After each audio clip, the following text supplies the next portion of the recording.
Have you ever found yourself in a situation so terrifying, so suffocating, that every breath felt like a gamble? This is the story of how I ended up trapped in an abusive household, not by strangers, but by the people who were supposed to love me. I'm a 24-year-old woman from South Africa, and this is my story of the abuse I endured from my ex and his family. Over the years, I've been through things I never imagined, things most people will never know about. It started when my mom and I were suddenly kicked out of my aunt's house, leaving us homeless with nowhere to go. We moved in with my Uncle John, but things weren't any better there. He didn't want to help me with school, instead making it clear that I needed to find work. Luckily, my Aunt Judy found me a cleaning job at a local grocery store. It was there that I met Steve, a guy who seemed kind and charming at first. He would come into the store with his cousin Matt, who had special needs. Over time, we started talking, and eventually we began dating. I thought I had found someone who cared for me. Little did I know that by moving in with him, I was stepping into a nightmare. Steve lived with his mom, Mrs. Annie, who had a debilitating disease that was slowly eating away at her muscles. When I first moved in, she treated me like part of the family, but as her illness worsened, so did her treatment of me. She began to resent me for reasons I couldn't understand, blaming me for things that weren't my fault. And Steve, the man I thought would protect me, started to change. At first it was small, an argument here, a harsh word there, but soon the arguments became physical. I remember the first time he pushed me. It was a shock, but he apologized so sincerely that I believed him when he said it wouldn't happen again. But it did, over and over, each time getting worse. It wasn't just Steve's abuse that weighed on me. His sister, Jenna, who seemed friendly at first, turned out to be just as cruel. She would verbally tear into me over the smallest things, belittling me, making me feel worthless. The constant tension in the house was unbearable. As the months passed, the abuse escalated. Steve's outbursts became more violent, and Jenna's emotional attacks cut deeper. I felt like I was drowning, trapped in a life I couldn't escape. I couldn't tell my mom. She would have forced me to leave, and for some reason, I just couldn't bring myself to go. I was scared, ashamed, and completely broken. The worst part was that Steve's abuse wasn't just physical. He knew how to manipulate me, how to make me feel like I was the one at fault. He would apologize after every fight, telling me how much he loved me, how he couldn't live without me. And I foolishly believed him every time. The abuse continued for months, and I stayed, hoping things would change. But deep down, I knew they never would. If you're trapped in a toxic relationship, know that you are not alone. Don't wait for things to get better. Reach out for help. Please like, share, and subscribe to spread awareness and help those who might be in similar situations. Stay tuned for the next part of this story, where things take an even darker turn.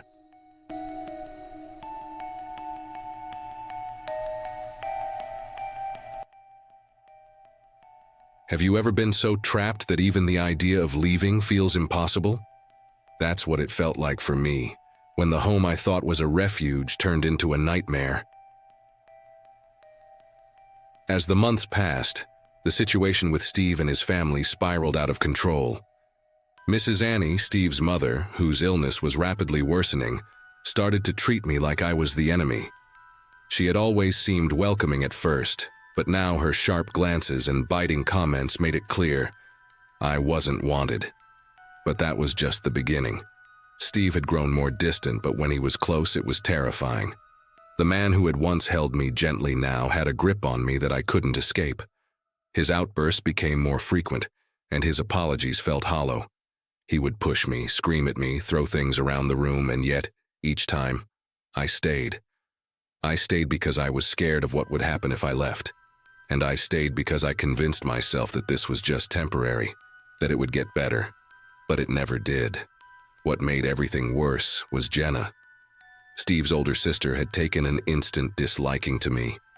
She started off with subtle insults, comments about how I wasn't good enough for her brother, or how I didn't belong in their family. But soon, those remarks turned into full-blown confrontations.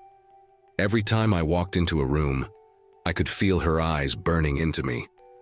She would find reasons to pick fights, accusing me of things that weren't even true, and it became clear that this wasn't just emotional abuse. It was calculated. Then one evening it happened. I was in the kitchen preparing dinner when Jenna came home. She had been drinking and her temper was already at its peak. As I turned to ask her something, she snapped. She grabbed a nearby bottle and threw it across the room, shattering glass against the wall just inches from where I stood. My body froze in shock, but she wasn't done. Before I could react, she lunged at me, her hands gripping my hair and pulling so hard I thought she might rip it out. The pain shot through my skull, but the physical agony was nothing compared to the emotional torment. Steve wasn't there to help me. He was part of the reason I was in this situation. In the aftermath of that night, things only got worse. Steve didn't acknowledge what had happened, and Jenna carried on as if nothing had occurred. The tension in the house was suffocating, and every day felt like walking through a minefield. Mrs. Annie, too weak to move much now, would still find ways to criticize me, and Jenna made it her mission to make my life as miserable as possible. The days bled into weeks, and with every passing moment, I felt more and more trapped. Steve, meanwhile, was growing more unpredictable. There were days when he was distant, refusing to talk to me, and then there were days when he would explode in anger over the smallest things. He would lash out, not just verbally but physically, pushing me against walls, grabbing me by the arms, leaving bruises that I had to hide. But each time he would apologize, and I, broken as I was, would forgive him. The constant fear became too much to bear. I wasn't just scared of Steve anymore, I was scared of everything. The way Jenna would look at me, the way Mrs. Annie would mutter insults under her breath, the way Steve's hands would tighten around me when he was angry. I knew I had to get out, but every time I thought about leaving, a wave of panic would wash over me. Where would I go? How would I survive? I remember one night lying in bed, staring at the ceiling, tears streaming down my face as I listened to Steve's heavy breathing beside me. I knew I couldn't keep living like this, but leaving felt like stepping into the unknown. And the unknown was even more terrifying than the nightmare I was living. If you're living in fear, know that you don't have to face it alone. There's help out there, and no one deserves to live in fear of the people they love. Please like, share, and subscribe to raise awareness. Stay tuned for the final part of this story, where I finally find the strength to break free from the nightmare.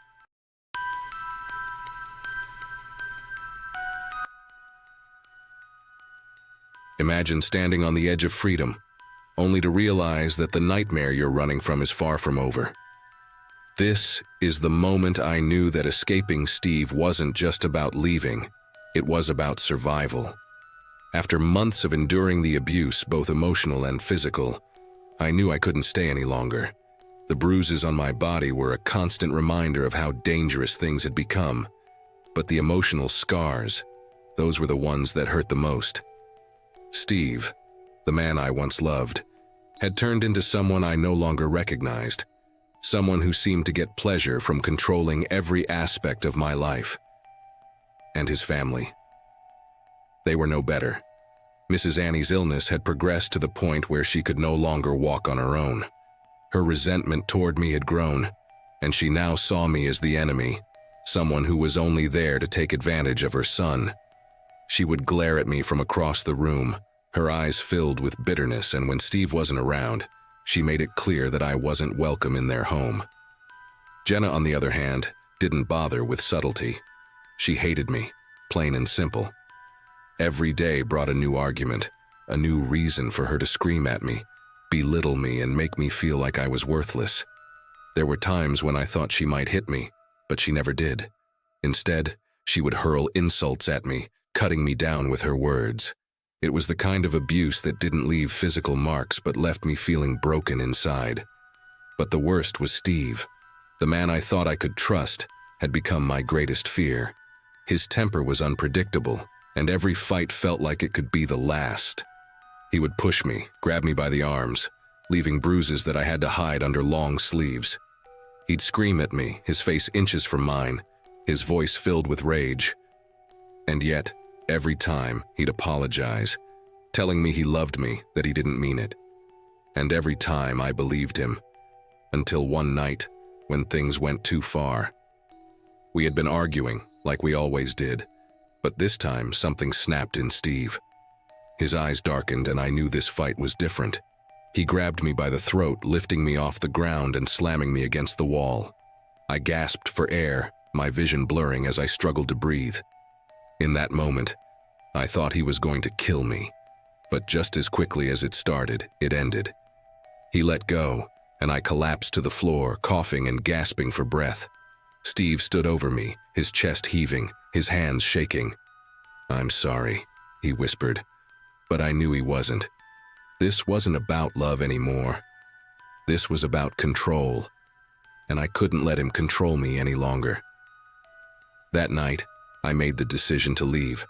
I had been planning my escape for weeks, slowly packing my things and hiding them in black garbage bags in the garden. I knew I couldn't just leave without a plan. Steve would never let me go that easily. But I also knew that staying meant putting my life in danger. My mom came to pick me up the next day. We had arranged everything carefully. She would come while Steve was at work, and we'd load everything into the car quickly. But as I was sneaking the last bag outside, I heard the door open. It was Steve. He wasn't supposed to be home yet, but there he was, standing in the doorway, his eyes narrowing as he saw what I was doing. My heart raced as I tried to come up with an excuse, something to explain why I was packing my things. "What are you doing?" he asked, his voice low and dangerous. "I'm just helping my mom," I lied, my voice shaking. "She needs me for a few days." But Steve didn't believe me. He stepped closer, his hand reaching out as if to stop me, and I felt the familiar panic rise in my chest. I thought he was going to drag me back into the house, but then my mom pulled up. She got out of the car, and for a moment, the tension broke. We loaded the bags into the car quickly, my hands trembling the entire time. Steve stood there watching, his face twisted with anger. I could see the storm brewing behind his eyes, and I knew this wasn't the end. But for now, I was free. We drove off and I didn't look back, afraid that if I did, I would never be able to leave. For the next few weeks, I lived in constant fear. Steve called me every day, leaving messages that ranged from apologies to threats.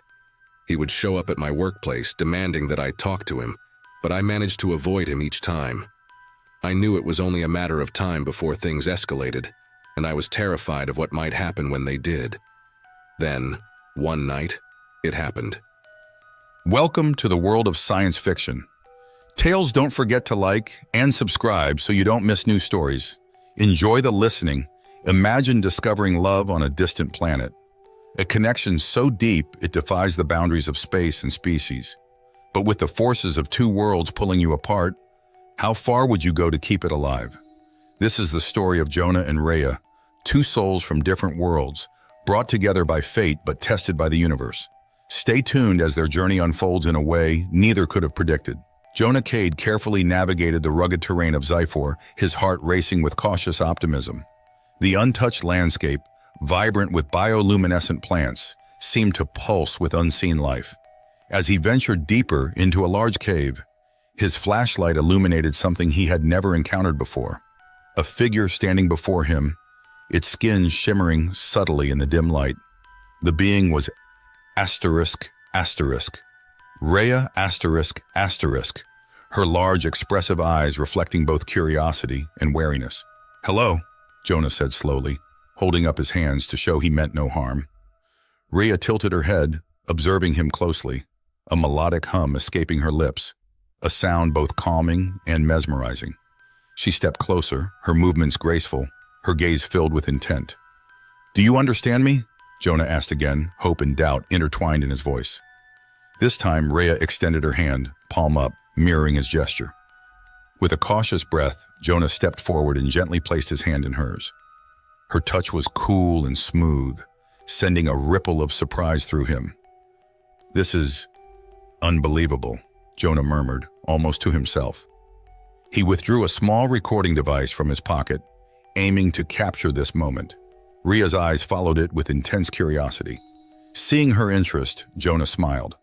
"This records pictures and sounds. Here, let me show you," Jonah explained, turning the device toward her.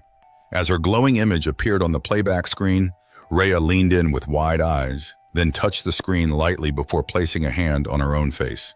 "Picture," Rhea said, the word awkward but clear. "Yes, picture. You're a fast learner," Jonah responded, excitement bubbling in his voice.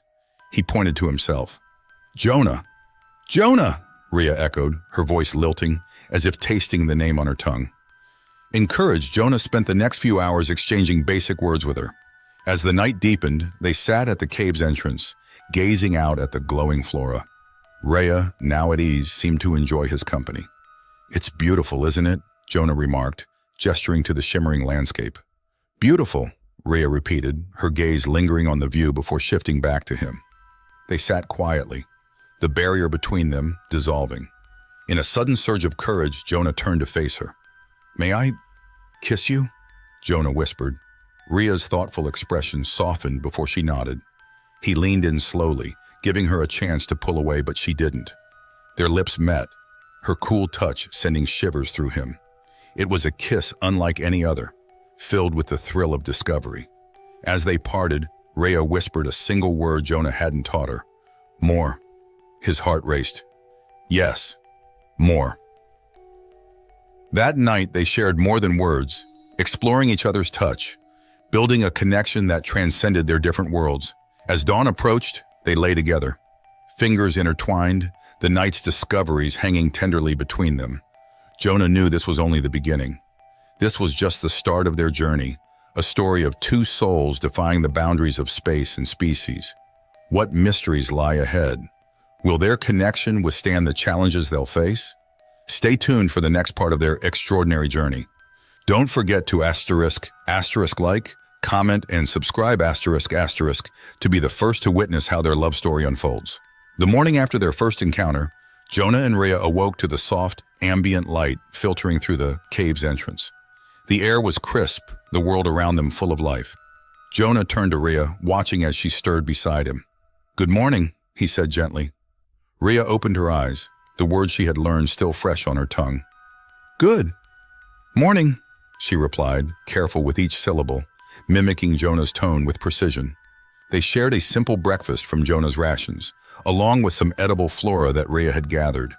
The act of sharing food created an unspoken bond, each bite deepening their connection. "Today I can show you more," Rhea suggested, her eyes bright with excitement. Jonah smiled, nodding enthusiastically. "I'd love that." As they walked through the lush landscapes of **Zyphor***, Rhea pointed out plants with various uses. Some were medicinal, others nutritional, and a few simply beautiful. Jonah recorded every detail, though his attention often wandered back to Rhea. She moved with grace, her ease in this alien world, something Jonah couldn't help but admire. The morning after their first encounter, Jonah and Rhea awoke to the soft, ambient light filtering through the cave's entrance. The air was crisp, the world around them full of life. Jonah turned to Rhea, watching as she stirred beside him. "Good morning," he said gently. Rhea opened her eyes, the words she had learned still fresh on her tongue. "Good morning," she replied, careful with each syllable, mimicking Jonah's tone with precision. They shared a simple breakfast from Jonah's rations, along with some edible flora that Rhea had gathered.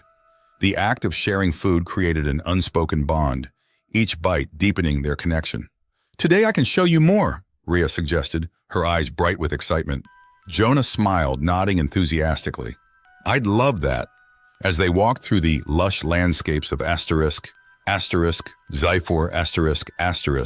Rhea pointed out plants with various uses. Some were medicinal, others nutritional, and a few simply beautiful.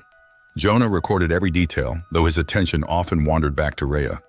She moved with grace, her ease in this alien world something Jonah couldn't help but admire. "Home," Rhea said, gesturing wide, as if to embrace the land around them. "It's beautiful," Jonah replied, his hand brushing against hers as they walked. Their fingers naturally intertwined, a gesture that felt right. The connection between them grew deeper, more intimate with every step. By afternoon, they found themselves in a quiet clearing, surrounded by towering trees with luminescent leaves. Rhea stopped and turned to Jonah. "Here. Special place," she whispered. Jonah looked around, the beauty of the spot overwhelming him. "It feels magical," he breathed. Rhea nodded and reached out, gently tracing her fingers along his jaw. Her touch sent a wave of warmth through him. "Jonah, feel safe," she murmured. "I feel safe with you too, Rhea," Jonah replied, his voice thick with emotion. He pulled her into a tender embrace, holding her close as the sun began to set. They stood there, hearts beating in harmony, wrapped in the warmth of their newfound bond. As night fell, they returned to the cave and sat by a small campfire. Their conversation flowed, deeper this time, exploring their past, their dreams, and even their fears. "Before you, loneliness?" "Big," Rhea confessed, her eyes reflecting the flickering light of the fire. "I know what that's like," Jonah said, squeezing her hand. "But now we have each other." "Yes, together," Rhea replied, a smile curving her lips. They ended the day wrapped in each other's arms, exchanging soft kisses and whispers. The words, "I want more, please," became a gentle affirmation of the bond they were building, a bond that grew stronger with every moment spent together under the stars of Zyphor. Their connection grows stronger. But will their love be able to survive the inevitable challenges that lie ahead? You won't want to miss the next part of their journey. Hit that subscribe button and stay tuned. Also, let us know in the comments what you think will happen next. In the days that followed, Jonah and Rhea settled into a comfortable routine. Each morning brought new discoveries, both about Zyphor's rich ecosystem and each other. Jonah was fascinated by Rhea's knowledge of the planet, while Rhea marveled at the technology Jonah had brought from Earth. Their bond grew deeper, rooted in shared experiences. One afternoon, they ventured further than usual, climbing a small hill that overlooked a vast, glowing forest and a shimmering lake. The view was breathtaking. As they sat on the soft grass watching the twin moons rise over Zyphor, Jonah couldn't help but feel an overwhelming sense of peace. It was late and the house was quiet, almost too quiet.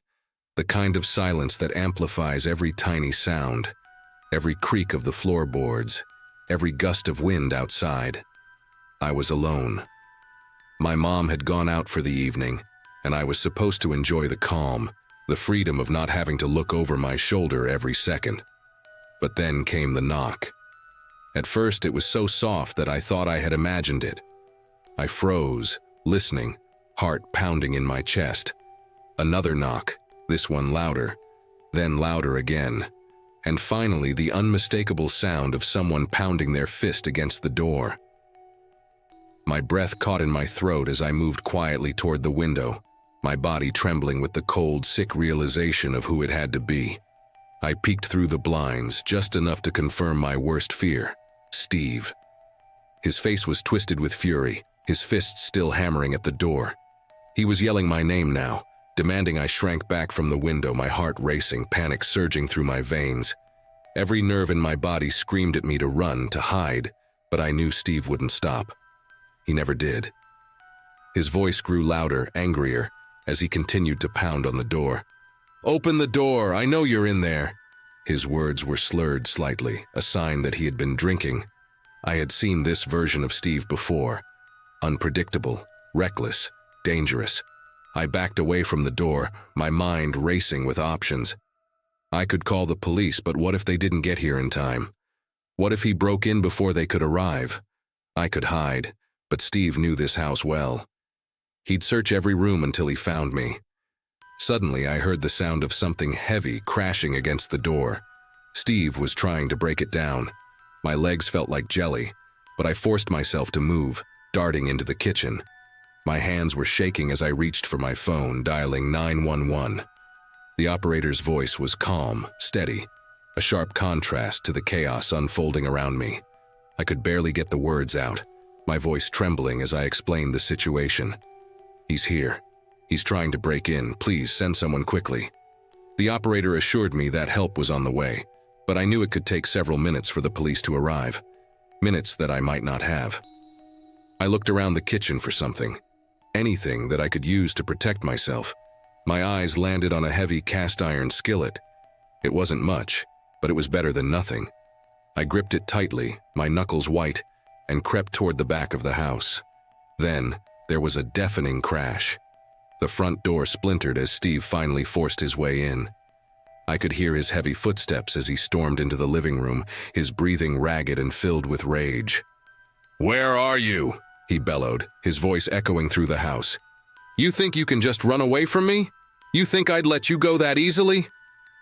My entire body was trembling, fear coursing through me like ice. I crouched behind the counter in the kitchen, clutching the skillet, trying to keep my breathing quiet.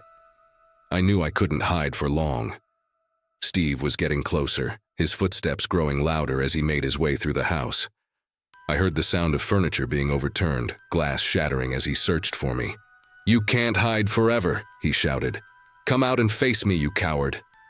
I squeezed my eyes shut, trying to block out the sound of his voice, trying to focus on anything but the terror that gripped me. I knew I had to stay calm, but it felt impossible. Then, I heard his footsteps enter the kitchen. I held my breath, my heart pounding so hard I was sure he could hear it. The room seemed to grow smaller as Steve's shadow loomed closer, closer. And then he was there. His tall frame filled the doorway, his eyes wild with fury. He looked around the kitchen, his gaze sweeping the room, and then finally, he saw me. "There you are," he said, his voice dangerously low. He took a step toward me, and my instinct was to run, but my feet wouldn't move. I was frozen, trapped in the moment. Before I could react, Steve lunged toward me. My body moved on instinct. I swung the skillet with all my strength. It connected with his arm, and he let out a howl of pain, stumbling back a few steps. But it wasn't enough to stop him. Steve snarled, his face twisted in rage, and rushed toward me again. I swung the skillet a second time, but this time he was ready. He grabbed my wrist, twisting it painfully until I cried out in agony. The skillet fell from my hand, clattering to the floor. With his other hand, Steve grabbed a fistful of my hair, yanking me toward him. "You think you can hit me?" He spat, his face inches from mine. His breath reeked of alcohol, his eyes burning with hatred. I struggled against him, but his grip was too strong. I could feel the panic rising inside me, choking me. "Please, Steve," I begged, my voice shaking. "Let me go, please." But Steve wasn't listening. His grip tightened as he dragged me toward the living room. I kicked and fought, but it only seemed to fuel his anger. Just as I thought I couldn't take it anymore, the distant sound of sirens pierced the air. Steve froze, his eyes narrowing as he listened. The police were close, closer than he had expected. For a moment I saw hesitation flicker across his face. He looked down at me, his grip on my arm loosening slightly. "This isn't over," he growled, his voice low and menacing. And then, without another word, he let go of me and bolted for the front door. I collapsed to the floor, gasping for breath, my entire body shaking. I could hear the sirens growing louder, and moments later, the flashing lights of police cars filled the street outside. Steve was gone, disappearing into the night, but the terror he left behind still gripped me. When the police entered the house, I could barely speak. My hands were trembling as I tried to explain what had happened, but my words felt jumbled, incoherent. They asked me if I was hurt, but I wasn't sure how to answer. Physically, I was fine, but inside, I felt shattered. The police took my statement, but they couldn't do much more than file a report. Steve was gone, and I had no idea where he had gone or when he might come back. The only thing I knew for certain was that this nightmare wasn't over. Not yet.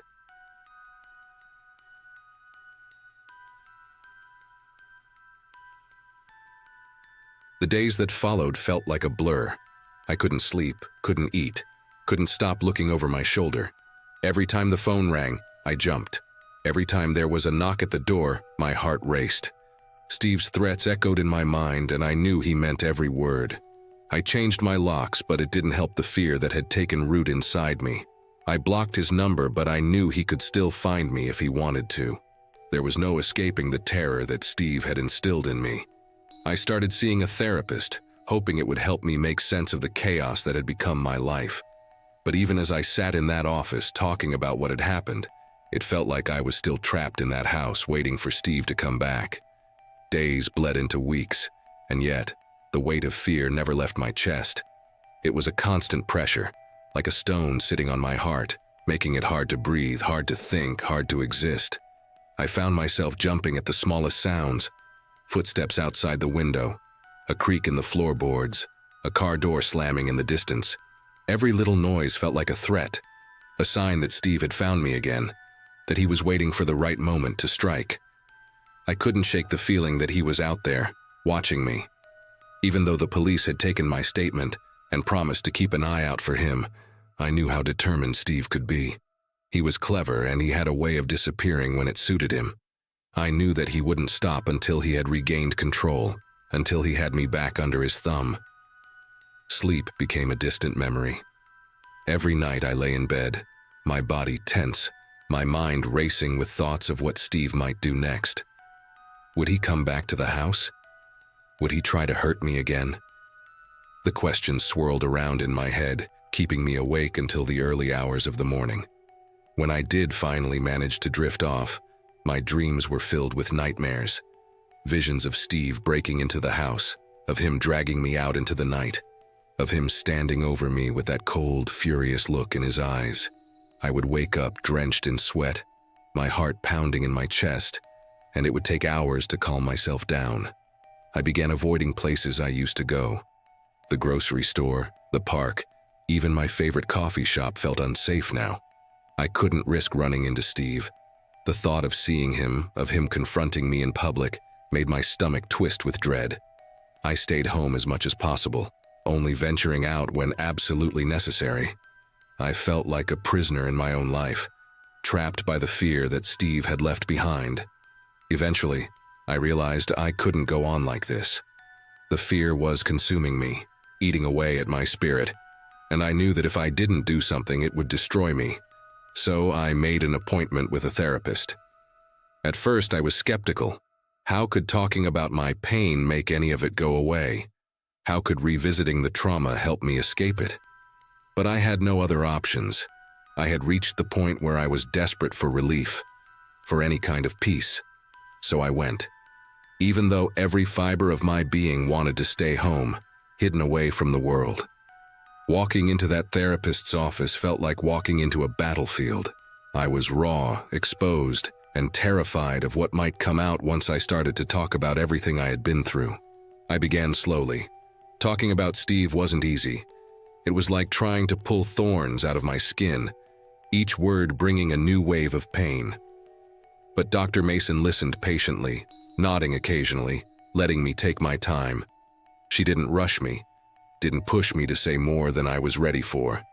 As I told her about the abuse, about the months of fear and isolation, something inside me began to shift.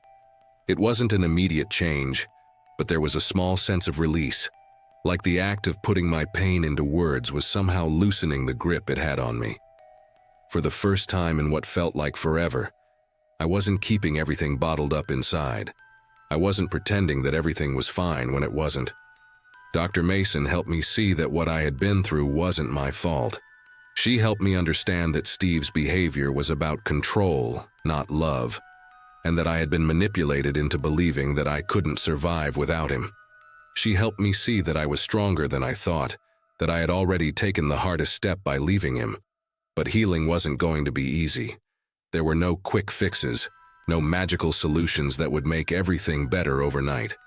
I would have to take it one day at a time, one step at a time, and allow myself to feel the pain in order to move past it.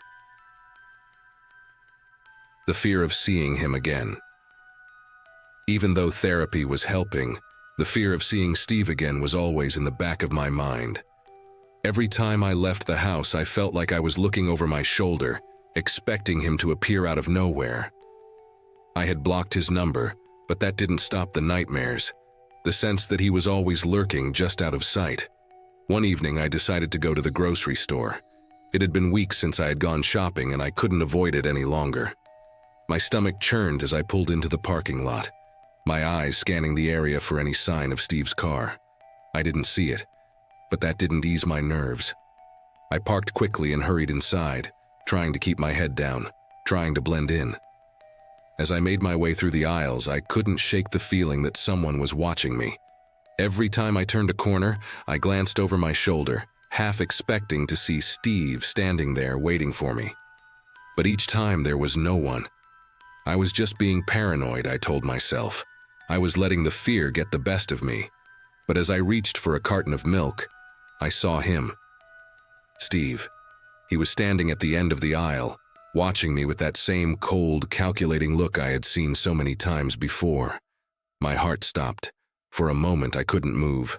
It was as if time had frozen, and all I could do was stare at him, my body locked in place. He didn't say anything. He didn't need to. His presence alone was enough to send a wave of terror crashing over me. I quickly turned away, my hands trembling as I clutched the shopping cart. I had to get out of there. I had to leave before he came any closer. I abandoned the rest of my shopping and hurried to the checkout line, my heart pounding in my chest. I could feel his eyes on me, following me as I moved, and I fought the urge to look back. I didn't want to give him the satisfaction of knowing how much he still terrified me. As I paid for my groceries and rushed out to my car, I kept my head down, my body tense with fear. I could feel my hands shaking as I fumbled with my keys, trying to unlock the car door as quickly as possible. Finally, I got inside and locked the doors, my breath coming in short, panicked gasps. Steve hadn't followed me out, but that didn't matter. The damage was done. Seeing him again had ripped open all the wounds I had tried so hard to heal. The fear, the panic, the sense of helplessness, it all came rushing back in a flood of emotion. I sat in the car for a long time, gripping the steering wheel, trying to calm myself down. I couldn't let Steve control me like this anymore. I couldn't let him have that kind of power over me. But it was easier said than done. The fear had become a part of me, something that I carried with me everywhere I went. In the days that followed, I had to confront the reality that Steve's presence would haunt me for a long time. Seeing him at the grocery store had shaken me to my core, but it also made me realize that I couldn't live in fear forever. I had to find a way to rebuild my trust in myself, to reclaim my life from the shadow Steve had cast over it. Dr. Mason and I worked together to develop strategies for managing my anxiety and fear. She taught me grounding techniques to help me stay present in the moment when my mind started to spiral. She helped me reframe the way I thought about my encounters with Steve, encouraging me to see them not as signs of his power, but as opportunities for me to assert my own strength. It wasn't easy.